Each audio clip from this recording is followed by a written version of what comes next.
আলহামদুলিল্লাহ রাব্বিল আলামিন। গত পর্বে আমরা জেনেছি সৃষ্টির শুরুতে কলম এবং লৌহে মাহফুজের ইতিহাস। আজ আমরা প্রবেশ করব এক অবিশ্বাস্য জগতের বর্ণনায়। এই মহাবিশ্বের সবচেয়ে বড় সৃষ্টি কোনটি? বিজ্ঞান আজ যে বিশাল মহাকাশের কথা বলে, ইসলামের দৃষ্টিতে তার সীমানা কোথায় শেষ হয়েছে? আজ হাফিজ ইবনে কাসির রহমতুল্লাহ আলাইয়ের আল বিদায় ওয়ান নিহাহ থেকে জানবো আল্লাহর আরশ এবং কুরসির সেই চমৎকার বর্ণনা। চলুন তাহলে শুরু করা যাক।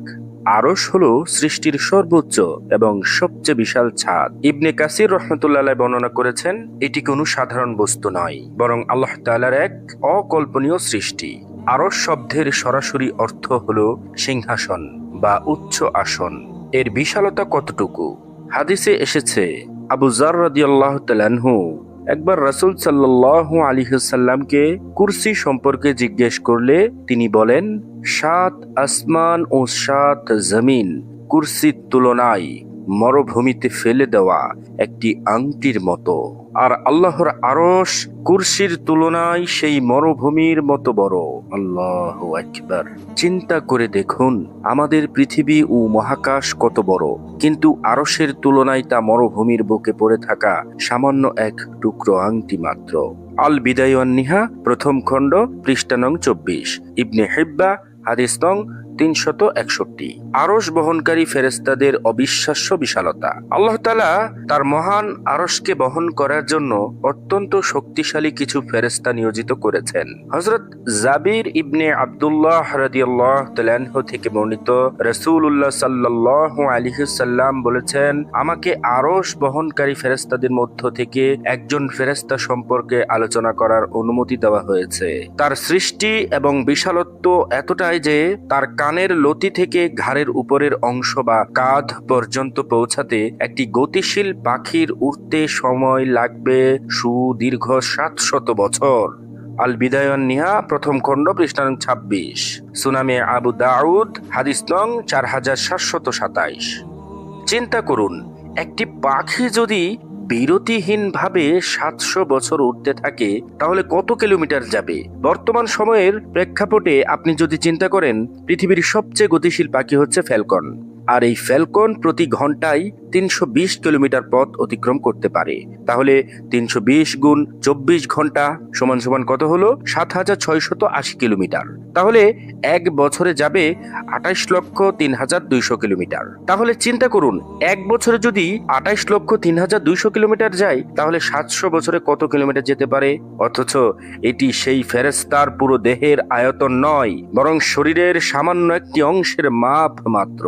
ইবনে কাসির রহমতুল্লাহ আলাইহি আরো কিছু বর্ণনায় উল্লেখ করেছেন যে এই ফেরেশতাদের পা গুলো জমিনের একদম শেষ স্তরে প্রথিত, আর তাদের মাথা আরশের পায়া পর্যন্ত পৌঁছেছে। তারা সব সময় অত্যন্ত বিনয়ের সাথে তাসবিহ পাঠ করছেন। জাবির রাদিয়াল্লাহু তাআলা আনহু থেকে বর্ণিত অন্য একটি বর্ণনায় এসেছে, তারা সারাক্ষণ এই দোয়া পড়েন, সুবহানাকা মা আযমাকা রব্বানা, অর্থাৎ, হে আমাদের রব, আপনি পবিত্র, আপনি কতই না মহান। কিন্তু আল্লাহর মহিমা এতটাই যে এত বড় ফেরেশতা হওয়া সত্ত্বেও তারা বলেন, হে আল্লাহ, আপনার পরিচয় যতটুকু পাওয়ার কথা ছিল আমরা সেটুকু পাইনি। প্রিয় দর্শক, আরশ বহনকারী ফেরেশতারা যদি এত বিশাল হন, তবে স্বয়ং আরশ কত বড়, আর সেই আরশের যিনি মালিক সেই আল্লাহ তাআলা কত বেশি মহান এবং পরাক্রমশালী। আরশের নিচেই রয়েছে কুরসি। অনেকে আরশ এবং কুরসিকে এক মনে করেন, কিন্তু ইবনে কাসির রহমতুল্লাহ আলাইহির ব্যাখ্যায় এগুলো ভিন্ন। ইবনে আব্বাস রাদিয়াল্লাহু তাআলা আনহু বলেন, কুরসি হলো আল্লাহর ২ কদম মোবারক রাখার স্থান, আর আরশের পরিমাণ তো কেউ নির্ধারণ করতে পারবে না। আয়াতুল কুরসিতে আমরা পড়ি, তার কুরসি আসমান ও জমিনকে পরিবেষ্টন করে আছে, অর্থাৎ পুরো মহাবিশ্ব এই কুরসির ভেতরে একটি ছোট্ট বিন্দু মাত্র। আল্লাহু আকবার। তাফসিরে ইবনে কাসির, সূরা বাকারা ২৫৫ নং আয়াতের ব্যাখ্যা। আরশ হলো নূরের তৈরি। এটি লাল ইয়াকুত পাথরের মতো উজ্জ্বল এবং এর পায়াগুলো সরাসরি আল্লাহর কুদরতে প্রতিষ্ঠিত। কিয়ামতের কঠিন দিনে যখন কোনো ছায়া থাকবে না, তখন মুমিন বান্দারা আল্লাহর এই মহান আরশের নিচে আশ্রয় লাভ করবে।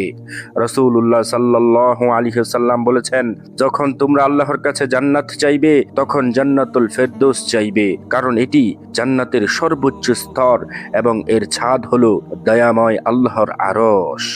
সহিহ বুখারী হাদিস নং 2790, আল বিদায় ওয়ান নিহা প্রথম খণ্ড, জান্নাতের বর্ণনার অধ্যায়। আল্লাহর আরশ ও কুরসির এই বর্ণনা আমাদের মনে করিয়ে দেয় আমরা কত ক্ষুদ্র এবং আমাদের স্রষ্টা কত মহান। আগামী পর্বে আমরা আলোচনা করব ফেরেশতা জগতের রহস্য এবং প্রধান 4 ফেরেশতার দায়িত্ব নিয়ে। ভিডিওটি ভালো লাগলে একটি লাইক দিন এবং আপনার বন্ধুদের সাথে শেয়ার করুন। এই ধরনের আরো ভিডিও পেতে আমাদের চ্যানেলটি সাবস্ক্রাইব করে বেল আইকনটি ক্লিক করে রাখুন। দেখা হবে পরবর্তী ভিডিওতে। ততক্ষণ পর্যন্ত আল্লাহ রাব্বুল আলামিন আপনাদের সকলকে ভালো রাখুক, সুস্থ রাখুক। আল্লাহ হাফেজ।